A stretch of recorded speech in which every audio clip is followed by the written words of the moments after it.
سلام به بینندگان عزیز برنامه اساکیل. امشب در خدمت 3 سرتشتک ماستار هستیم که ازشون میخوایم رسا و شیوا با رعایت حق تقدم خودشان معرفی بکنن. بفرمایید. با سلام به کف پای مقام عظمای ولایت، بنده هید آف مستر کماندر تروریسم این سپاه حسین سلامی هستم. شما چرا خودتان معرفی نمی کنین؟ شما گفتید رسا و شیوا خودشونو معرفی کنن. من که اسمم رسا نیست. علی تو اسمت شیواست؟ نه والا من فدویم. آقا جان گفتم رسا و شیوا خودتان معرفی بکنین، یعنی با صدای بلند و واضح. اصلا نمیخواد خودتان معرفی بکنین. سوال اول سوالیه که حاجی زاده باید بلافاصله جواب بده. او چیزه که زدنیه اما ما هیچ موقع نمیزنیم. سنگ بزرگ؟ نه بابا، او که ضرب المثله. زر مفت؟ اونه که تو یکی زیاد میزنی. مسواک؟ بابا چرا پرت و پلا میگید؟ بذارید یه راهنمایی بکنم. حاجی زاده یه انبار ازش داره. چای دبش؟ نشجات سوسمار نشان مخصوص عظما. آقا اسرار نظامو فاش نکنید. قضیه دکلینا رو میکنم.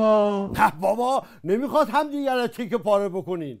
یه راهنمایی دیگه میکنم. حاجی زاده هر هفته میاد تو تلویزیون ازش رونمایی میکنه دیگه. از این ساعت تر خطای انسانی؟ خطایی که هر هفته ازش رونمایی کنید یه انسانی نیست، خطای حیوانیه. نخواستیم آقا. جواب موشکه. بدبختم کردین. همون که انبار کردید اما جرأت نمیکنید یه دانشم بزنین. خب باشه، میریم سراغ سوال بعدی. یه ضرب المثل بگید که توش 2 تا چاه باشه. بنده میگم خودم کردم که لعنت بر خودم باد. ای لعنت بر خودت. بگو ببینم اینه که گفتی کجا چاه داشت؟ والا این رو بنده از زبان مقام عظما شنیدم که رفته بود تو چاه جنگ منطقه، از اون ته میگفت که خودم کردم که لعنت بر خودم باد. آخه تو رو چه به مسابقه؟ تو برو کنارایی آبته بسار. تو بگو. با تناب پوسیده کسی در چاه رفتن. ای خدا غیرت بده. گفتم یه چیزی بگو که 2 تا چاه داشته باشه. این که یکیه. چاه دومش 10 متر پایین تره. از اون زیر به هم راه داره. الهی که همه تانه بکنن تو چاه 30 متر بتون بریزن روتان. من راحت بشم از دست شما. جواب اینه چاکن همیشه ته چاهه. گرفتین؟ اینو گفتی باز یاد عظما افتادم. بدبخت رئیسی رو آورد چاه بکنن، جفتشو موندن ته چاه. نخند جنگ شروع میشه. میریم سراغ سوال آخر. نقطه مقابل واردات چیزه؟ از این ساده تر. واردات نقطه مقابل نداره، آخرش فقط یه ت داره، اونم نقطه نداره، ت دسته داره. آقا عزیز مشک، ما چی خارج میکنیم؟ از کجا؟